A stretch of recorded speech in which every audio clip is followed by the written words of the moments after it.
9వ అధ్యాయము 28 నుండి 36 వచనములో రూపాంతరం. దీనికి పెద్ద ప్రాముఖ్యత లేని సందర్భంగా మనకి కనిపించవచ్చు. ఇది ప్రాముఖ్యత లేని సందర్భంగా మనం అనుకోవచ్చు. దీని గురించి మనం పెద్ద మాట్లాడుకోము, కానీ ఇది చాలా ప్రాముఖ్యమైనదని భక్తులు చెప్తున్నారు. రూపాంతరం చెందాడు ఆయన. ట్రాన్స్ఫిగర్, రూపాంతరం, ట్రాన్స్ఫిగరేషన్. యేసు ప్రభు జీవితంలో 5 ప్రాముఖ్యమైన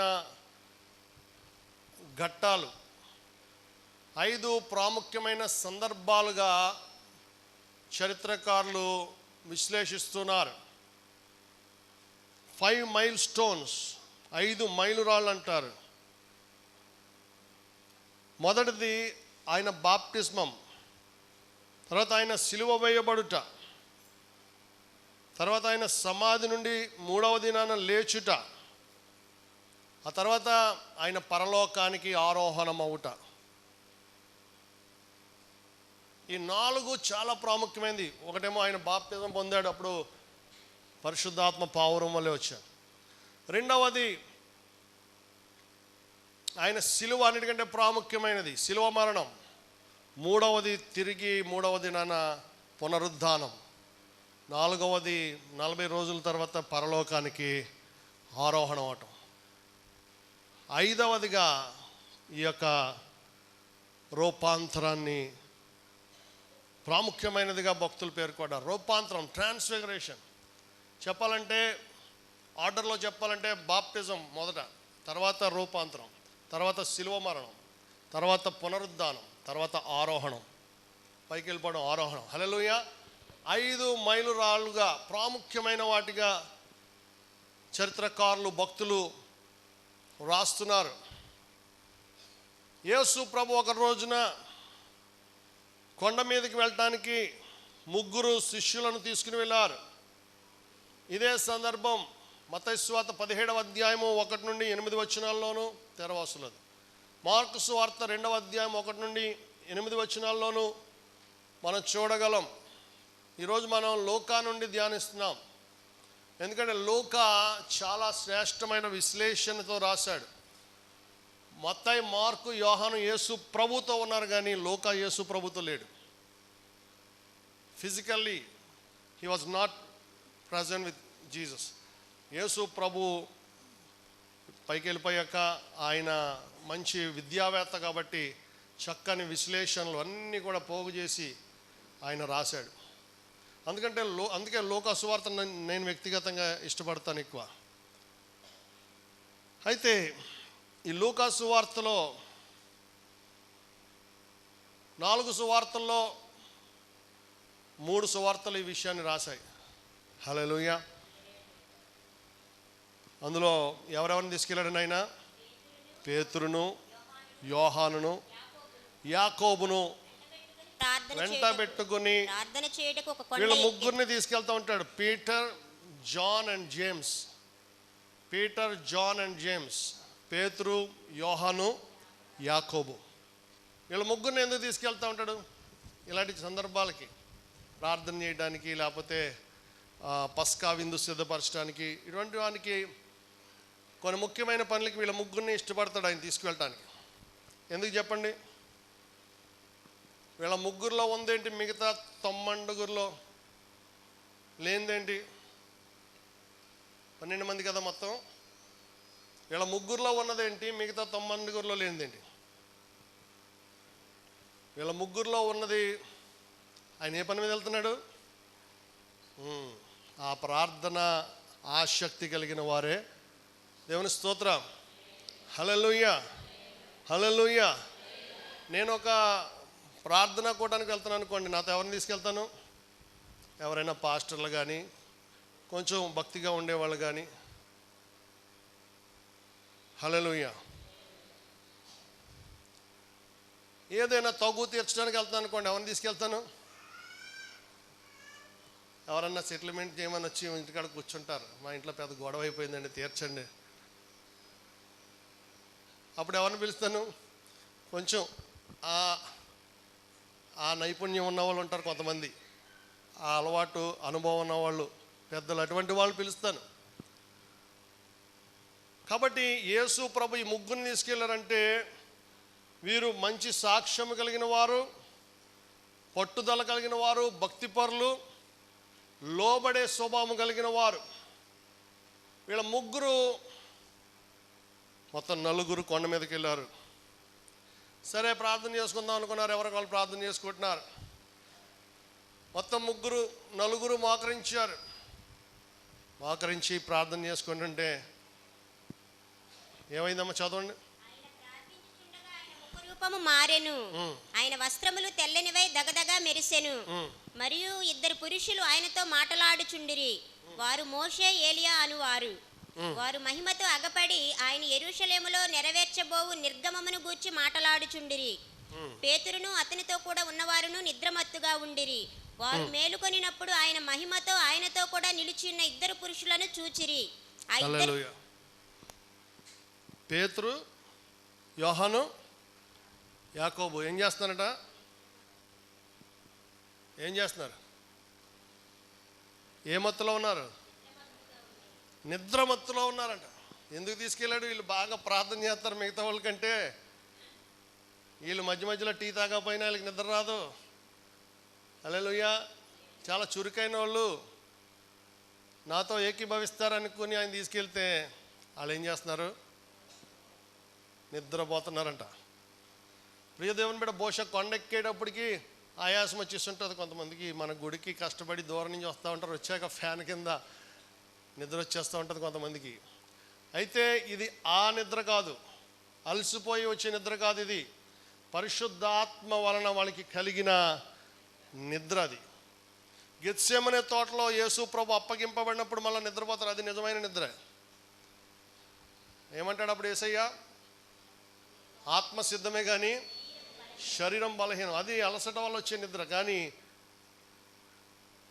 ఈ నిద్ర ఇక్కడ గొప్ప కార్యం జరుగుతుంది. పరిశుద్ధాత్మ మహిమ దిగి వచ్చింది.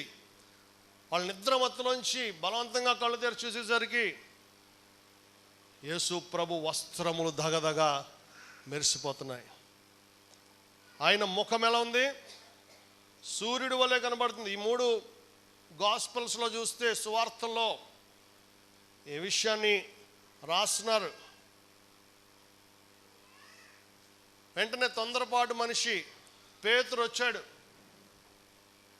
పరలోకం నుండి మోషే దిగి వచ్చి యేసయ్యతో మాట్లాడుతున్నాడు. ఏలియా దిగి వచ్చి మాట్లాడుతున్నాడు. పరలోకంలో భక్తులు మోషే ద్వారా ధర్మశాస్త్రం రాయిపించాడు. బైబిల్ గ్రంథంలో మొదటి 5 ఖండాలు, మొదటి 5 గ్రంథాలు మోషే ద్వారా రాయిపించాడు దేవుడు. తర్వాత ప్రవక్తలు అనగా ప్రవచన గ్రంథాలు. అందరికంటే పెద్ద ప్రవక్తగా ఏలియాను మనం పేర్కొనవచ్చు. ఏలియా ప్రవక్త యోహాను సువార్త 1వ అధ్యాయం 17వ వచనంలో చూస్తే యేసు ప్రభు గురించి రాయబడింది. ధర్మశాస్త్రము మోషే ద్వారా వచ్చెను, కృపయు సత్యమును యేసుక్రీస్తు ద్వారా వచ్చునంటాడు. మత్తయి సువార్త 5వ అధ్యాయం 17వ వచనం చూస్తే ధర్మశాస్త్రమునైనను ప్రవక్తల ప్రవచనములనైనను నేను కొట్టివేయుటకు రాలేదు కానీ నేను నెరవేర్చుటకే వచ్చి తిని. ధర్మశాస్త్రమును ప్రవక్తల అంటే ఇద్దరు రిప్రజెంటేటివ్స్ వచ్చారు. అక్కడ ఇద్దరు రిప్రజెంటేటివ్స్, ఒకరు లా అనగా ధర్మశాస్త్రం ప్రతినిధిగా మోషే వచ్చాడు. ప్రాఫెట్స్కి అనగా ప్రవక్తలకు ప్రతినిధిగా ఏలియా ప్రవక్త వచ్చాడు. వీళ్ళిద్దరిని యేసయ్య పంపించారు. మోషే శరీరం భూమి మీద లేదని ద్వితీయోపదేశ కాండంలో దేవదూత మిఖాయేలు తీసుకెళ్ళిపోయినట్టు యూదా పత్రికలో ఉంటుంది. అలాగే ఏలియా కూడా శరీరంతో పైకి వెళ్ళిపోయాడని అగ్ని గుర్రములు, అగ్ని రథాలు తీసుకెళ్ళిపోయినట్లుగా రాజుల గ్రంథంలో చూస్తాం. 2వ రాజుల గ్రంథం 2వ అధ్యాయంలో చూడవసరం లేదు కానీ. హల్లెలూయా. కాబట్టి వీరిద్దరూ బహుశా శరీరాలతోనే దిగొచ్చుంటారు, శరీరంతోనే దిగొచ్చుంటారు. దాని గురించి పేర్కొనబడలేదు కానీ వారిద్దరూ వచ్చి ఏం మాట్లాడుతున్నారంటే యేసయ్యతోటి, త్వరలో యేసయ్యను సిలువ వేయబోతున్నారు కొంతకాలానికి. ఆ సిలువ గురించి ఆయనతో మాట్లాడుతున్నట్లుగా అక్కడ రాయబడి ఉంది. యెరూషలేములో నిర్గమం అనగా నిష్క్రమించటం, ఎగ్జిట్. యేసు ప్రభు భూలోక పరిచర్యను ముగించుకుని వెళ్ళిపోబోయేటువంటి ఆ సిలువ యాగము శుభ శుక్రవారం గురించిన మాటలు వారు మాట్లాడుకుంటున్నారు అని మనం చూస్తున్నాం. ఒక గొప్ప అద్భుతం జరిగింది. పేతురు అంటున్నాడు, ప్రభువా నీకు ఇష్టమైతే నీకు ఒకటియు, మోషేకు ఒకటియు, ఏలియాకు ఒకటియు పర్ణశాలలు కడదాం. టాబర్నకల్స్, పర్ణశాలలు, గోపురాలు, గుడారాలు, ఒక రిలీజియస్ సెంటర్గా, ఒక మత పుణ్యక్షేత్రంగా చేద్దాం అని ప్రభువుకు సలహా ఇచ్చారు. దేవుని స్తోత్రం. వెంటనే పరలోకము నుండి ఒక మేఘం కమ్ముకుంది వాడిని. ఒక మేఘము కమ్ముకొని, ఈయన నా ప్రియ కుమారుడు, ఈయన మాట వినుడి. దేవుని స్తోత్రం. ఆయనకు చెప్పొద్దు మీరు, ఆయన చెప్పింది చేయండి. దేవుడికి మనం చెప్పకూడదు. దేవుడిని మనం అడగొచ్చు కానీ చెప్పకూడదు. ఆయన అడగడానికి చెప్పడానికి తేడా ఉందా లేదా? హల్లెలూయా. దేవుడికి మనం చెప్పకూడదు. పరిసయ్యుడు లాగా ప్రార్థన అవుతుంది అది. పరిసయ్యుడు ఏమంటాడు? పరిసయ్యుడు చెప్తాడు ఎవడు మంచోడో కాదో దేవుడికి, అది మనం చెప్పకూడదు. దేవుడు మనం అడగాలి. అందుకనే వెంటనే పరలోకము ఇంటర్ఫీర్ అయింది. పరలోకం ఇన్వాల్వ్ అయింది. పరలోకం వచ్చి పరలోకం నుండి యెహోవా దేవుడు మాట్లాడుతున్నాడు, ఈయన నా ప్రియ కుమారుడు, ఈయన మాట వినుడి. రెండు సందర్భాలు ఉంటాయి. ఒకటి బాప్తిసం పొందినప్పుడు యేసు ప్రభువారు మత్తయి సువార్త 3వ అధ్యాయంలో ఈయన నా ప్రియ కుమారుడు, ఈయన యందు నేను ఆనందించున్నాను మొదటిసారి. రెండవసారి ఈ యొక్క రూపాంతరపు కొండ మీద యెహోవా దేవుని స్వరం అందరూ విన్నారు. మిగతా సందర్భాల్లో అందరూ వినలేదు. మిగతా సందర్భాల్లో అందరికీ కనబడలేదు. యేసు ప్రభు ప్రార్థన చేసుకోవడానికి చాలా దూరం వెళ్ళిపోయేవాడు కదా. చాలా చీకటిగా ఉండగా పెందల కాడ లేచి మార్కు సువార్త 1వ అధ్యాయం 35వ వచనంలో ప్రార్థించడానికి ఆయన సపరేట్ అయిపోయేవాడు. మనుషులకు దూరంగా వెళ్ళిపోయేవాడు. దేవుడు నాకు ఈ రోజున బయలుపరిచిన ప్రత్యక్షత ఏమిటంటే,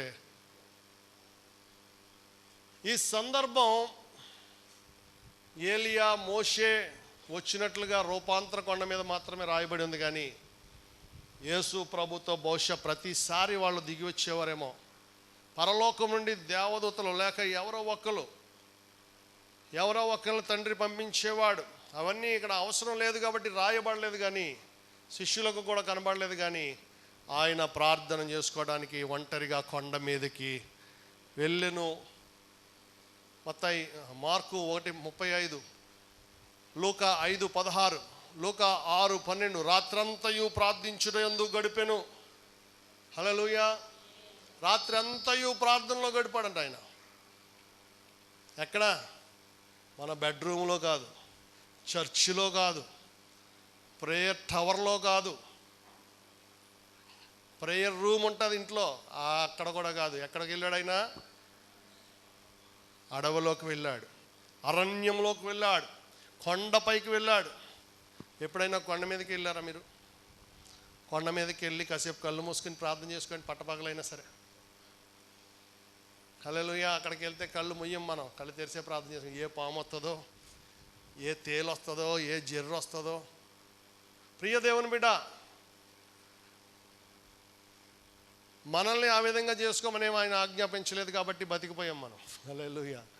మీరు కూడా వెళ్ళండి, మీ దగ్గరలో ఉన్న కొండకి వెళ్ళండి, గౌరీపట్నం వెళ్ళి లేకపోతే గుణదలు వెళ్ళి ఆ కొండ మీద ప్రార్థన చేయాలని ఆయన ఒక ఆజ్ఞ ఇచ్చాడు అనుకోండి, మనందరం ఎన్నో కష్టాలు పడాల్సి వచ్చేది. కానీ యేసు ప్రభు ఆ విధంగా చేయలేదు. మీరు ఎక్కడ ప్రార్థన చేసుకోమన్నాడు? మత్తయి సువార్త 6వ అధ్యాయం, మీ గదిలోనికి వెళ్ళి తలుపు వేసుకొని రహస్యమందు చూచు తండ్రికి కనబడేలాగా. మనుషుల్లో కాదు ప్రార్థన.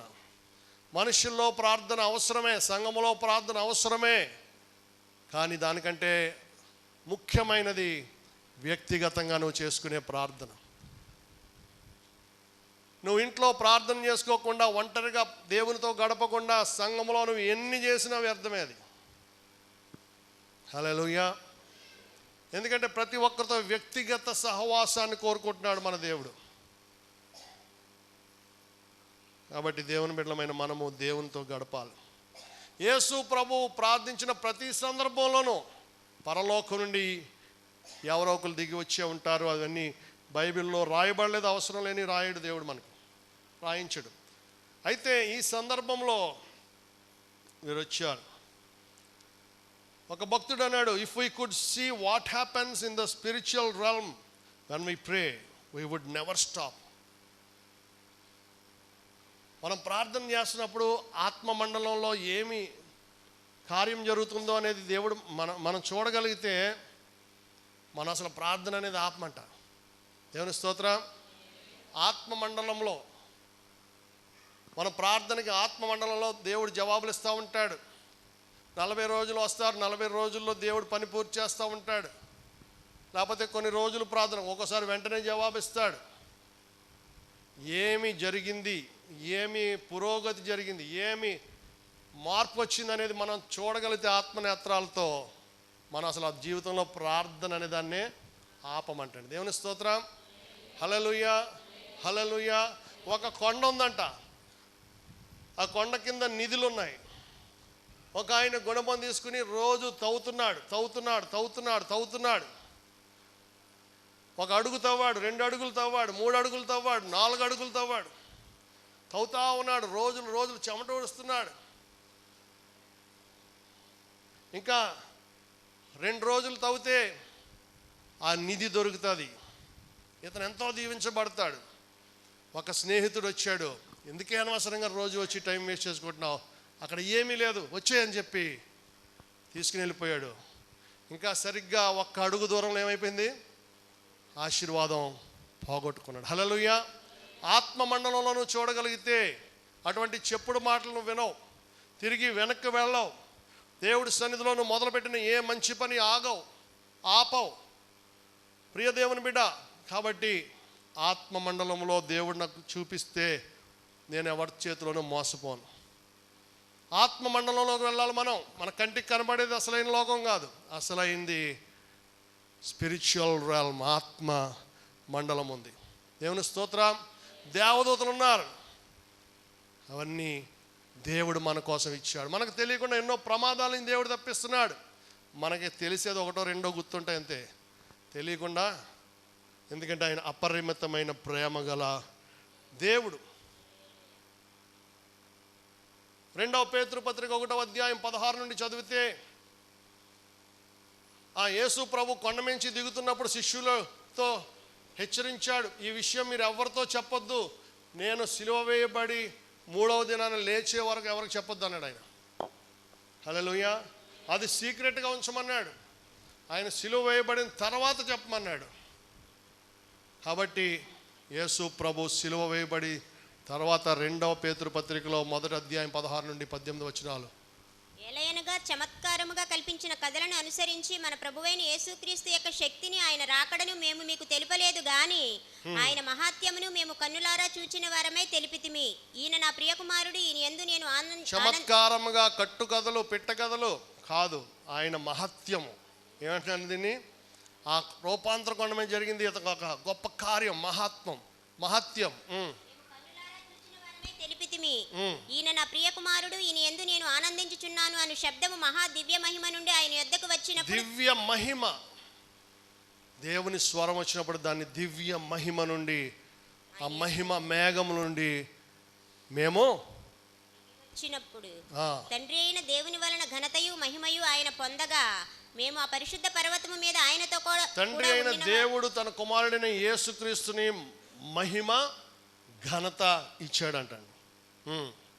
మేము ఆ పరిశుద్ధ పర్వతము మీద ఆయనతో కూడా ఉండిన వారమే. ఆ ఆ శబ్దము పరిశుద్ధ పర్వతము మీద ఆయనతో కూడా ఉండిన వారమై ఆ శబ్దము ఆకాశము నుండి రాగా వింటిమి. ఆ శబ్దము చాలా సంవత్సరాల తర్వాత పేతురు ఈ మాటను రాస్తున్నాడు సంఘానికి. ఈ ట్రాన్స్ఫిగరేషన్ గురించి అదొక జీవితంలో మర్చిపోలేని అనుభవం. 34వ కీర్తనలో రాయబడింది కదా, వారు ఆయన తట్టు చూడగా వారికి వెలుగు కలిగెను, వారి ముఖములన్నడును లజ్జింపక పోవును. వారు ఆయన తట్టు చూచినప్పుడు, ఎవరైతే ఆయన తట్టు చూస్తారో వారి ముఖాలు వెలిగిపోతాయి. వెలుగు అనగా దైవత్వం, మహిమ, గ్లోరీ. చీకటి అనగా పాపము, సాతాను, గురుడితనం అంటాడు. 34వ కీర్తన 5వ వచనం. మోషే 40 దినాలు సీనాయి కొండ మీద గడిపాడు. దేవుడు 10 ఆజ్ఞలు ఇచ్చాడు. తీసుకుని క్రిందకు వస్తున్నాడు. 2 రాతి పలకల మీద ఆజ్ఞలు పట్టుకుని వస్తుంటే మోషే ముఖము దగదగా మెరిసిపోతుంది. మోషే ముఖాన్ని చూడలేకపోయారు వాళ్ళు. దీని గురించి పౌలు కూడా రాస్తున్నాడు. 2వ కొరింథీ 3వ అధ్యాయం 18వ వచనం. మనమందరమును ముసుగులేని ముఖముతో ప్రభువు యొక్క మహిమను అద్దము వలె ప్రతిఫలింపచేయుచు మహిమ నుండి అధిక మహిమను పొందుచు ప్రభువగు ఆత్మచేత ఆపోలికగానే మార్చబడుచున్నాము. హల్లెలూయా. మహిమ నుండి అధిక మహిమ. ఇప్పుడు మనందరికీ ఏముంది? మహిమ ఉంది. నువ్వు భక్తిగా జీవిస్తున్నప్పుడు నువ్వు మహిమను పొందుకున్నావు. మహిమ ఏమవ్వాలి? నెక్స్ట్ స్టేజ్కి వెళ్ళాలి మనం. మహిమలో ఇంకా నెక్స్ట్ స్టేజ్కి వెళ్ళాలి. చదువుకునే పిల్లలు నెక్స్ట్ క్లాస్కి వెళ్ళినట్టు, ఉద్యోగస్తులు ప్రమోషన్ కోరుకున్నట్టు మనము కూడా దేవునిలో ప్రమోషన్ పొందాలి. దేవుని స్తోత్రం. హల్లెలూయా. ప్రియ దేవుని బిడ్డ, మహిమ నుంచి అధిక మహిమకు వెళ్ళాలంట. ఈ 3 సువార్తల్లో రాశారు, కానీ యోహాన్ రాయలేదు అనుకుంటుంటే కొంతమంది చరిత్రకారులు చెప్తున్నారు యోహాన్ కూడా రాశాడు. యోహాను సువార్త 1వ అధ్యాయం 14వ వచనంలో. ఎందుకంటే అక్కడ యోహాన్ ఉన్నాడు కాబట్టి, ఆ కొండ మీద ఉన్నాడు కాబట్టి. యోహాను సువార్త 1వ అధ్యాయం 14వ వచనంలో, ఆ వాక్యము శరీరధారి అయి కృపా సత్య సంపూర్ణుడిగా మన మధ్య నివసించెను. హల్లెలూయా. తండ్రి వలన కలిగిన అద్వితీయ కుమారుని మహిమ వలె మనము ఆయన మహిమను కనుగొంటిమి. తండ్రి వలన కలిగిన అద్వితీయ కుమారుని మహిమ, గ్లోరీ. ఈ మహిమ గురించి మళ్ళీ ఇక్కడ కూడా రాస్తున్నాడు. మహిమ అనగా గ్లోరీ. కొంతమంది పేర్లలో గ్లోరీ అని ఉంటుంది, కానీ వాళ్ళలో గ్లోరీ ఉండదు. నిజంగా పనికి మాల పనులన్నీ చేస్తూ ఉంటారు, గ్లోరీ పోయే పనులన్నీ చేస్తూ ఉంటారు. ప్రియదేవుని బిడ్డ, మహిమ ఉండాలి మనలో, అభిషేకం ఉండాలి మనలో. దేవుని ప్రతినిధులం మనం. మోషే ముఖం మెరిపించాడంటే నీ ముఖం కూడా మెరిపిస్తాడు దేవుడు. దేవుని స్తోత్రం.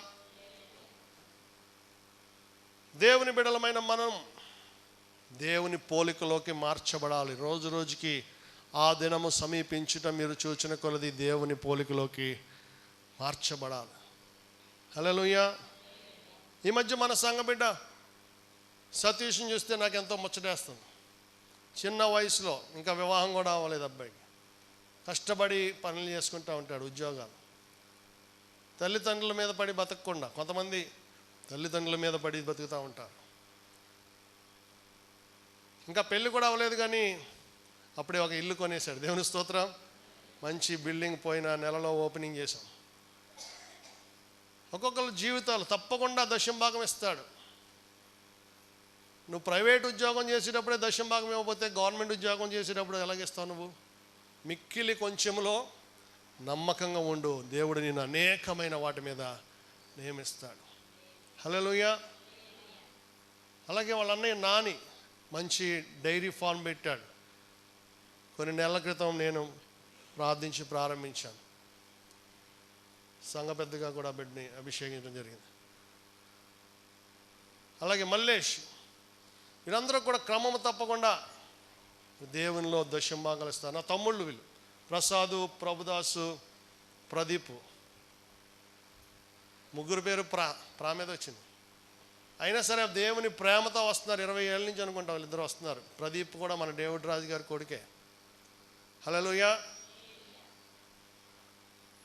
పైగా దశంభాగాలు ఇస్తారు వీళ్ళు. నేను ఇచ్చే చాలా తక్కువ డబ్బులు, కానీ వాళ్ళకి నెలంతా వచ్చిన డబ్బులో క్రమం తప్పకుండా దశంభాగాలు ఇస్తారు. వాళ్ళకి ఏ కొదువ రాకుండా దేవుడు చూశాడు. ఎందుకంటే మనం ఇచ్చే కానుకలు దేవుని సేవలో వాడబడతాయి. ఆ సేవలో వచ్చే ప్రతిఫలము దైవజనుడితో పాటు మనకు కూడా వచ్చేస్తుంది. పాలి భాగం. You are partners.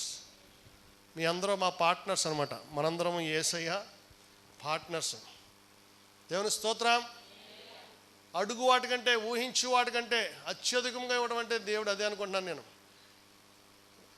ఈ అబ్బాయికి ఇంకా 30 ఏళ్ళు కూడా ఉండవు, పెళ్ళి కూడా అవ్వలేదు. అప్పుడే కొత్త ఇల్లు, అందులోకి వెళ్ళిపోయారు. మొత్తం వాళ్ళ అమ్మ, నాన్న, అన్న, వదిన అందరూ కలిసి అందులో కాపురం వెళ్ళిపోయారు. ప్రియ దేవుని బిడ్డ, నువ్వు దేవుని సన్నిధిలో విత్తిన ఏ మంచి విత్తనము వ్యర్థం అవ్వదు. హల్లెలూయా. దేవుని సన్నిధిలో నీకోసం ఎక్కడ ప్రార్థన జరుగుతుంది, నీకోసం ఎవరు, నీ పేరు ఎవరు తెలుసు. ఏ దైవజనులు, ఊరు పేరు తెలియని దైవజనులు పంపించడం దీవెన కాదు మనకి. సెలబ్రిటీలు, గొప్ప గొప్ప వాళ్ళు, మన పేరుతో ఎవరు ప్రార్థన చేస్తారు, మనల్ని ఎవరు ఆదరించారు, కష్టాల్లో ఎవరు మనల్ని ఆదరించినప్పుడు ఎవరు వచ్చారు మన ఇంటికి, అప్పుడు దేవుడు నిన్ను మహిమపరుస్తాడు. హల్లెలూయా. ఘనపరుస్తాడు. మంచి నేలను విత్తనం వేయాలంట మనం. రాతి నేలను వేయితే అది ఫలించదు. ముళ్ళ పొదలు వేస్తే అణచివేయబడుతుంది. పెళ్ళిళ్ళు కాకముందు ఎవరు ప్రార్థనలు చేశారు మన కోసం? కాపురాలు గొడవలు పడినప్పుడు ఎవరు ప్రార్థనలు చేశారు? సొంత ఇల్లు లేనప్పుడు ఎవరు ప్రార్థనలు చేశారు? ఎవరు బలపరిచారు కృంగిపోయినప్పుడు? హల్లెలూయా. ప్రార్థనతో పాటు ప్రేమ ఉండాలి మనలో, దీన మనస్సు ఉండాలి. మరి కోవిడ్ లాక్డౌన్ టైంలో మనం ఆరాధన బయట జరుపుకున్నాం. అప్పుడు ఈ సతీష్, విజయ్, ఈ బాలు, వీళ్ళందరూ కూడా, మల్లేష్, ఇంకా వీళ్ళందరూ కూడా తెల్లవారుజాము వచ్చేసి ఈ బెంచీలన్నీ కూడా బయట వేసేసేవారు. ఈ బెంచీలు మొత్తం చర్చి బయట పెట్టేసేవారు. మళ్ళీ మిట్ట మధ్యాహ్నం వచ్చేసి అందరూ వెళ్ళిపోగానే అవి మోసుకుని లోపలికి వచ్చేసి లోపల పెట్టేసేవారు. దేవుని స్తోత్రం. హల్లెలూయా. కాబట్టి అవన్నీ కూడా దేవుడు జ్ఞాపకం చేసుకుంటాడా, జ్ఞాపకం చేసుకోడా? హెబ్రీ పత్రిక 6వ అధ్యాయం 10వ వచనం చదువుదాం. హెబ్రీ 6:10. చేసిన కార్యమును మీరు పరిశుద్ధులకు ఉపచారము చేసి ఇంకను ఉపచారము చేయుచుండుట చేత తన నామమును బట్టి చూపిన ప్రేమను మరచుటకు దేవుడు అన్యాయస్తుడు కాడు. హల్లెలూయా. తన నామమును బట్టి మీరు చూపిన ప్రేమను మరచుటకు దేవుడు అన్యాయస్తుడు కాడు.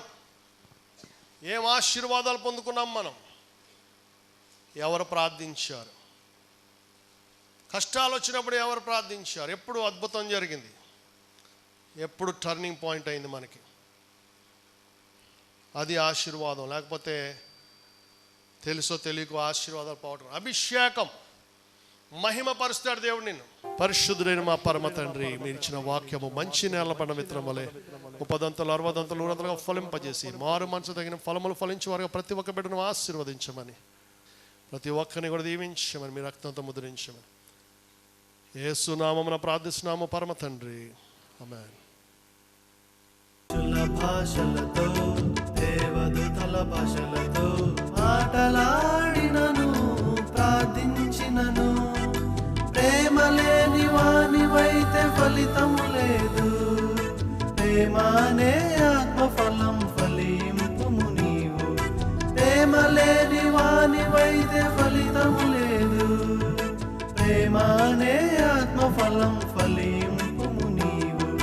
మనుషుల భాషలతో, దేవదూతల భాషలతో ఆటలాడినను, ప్రార్థించినను.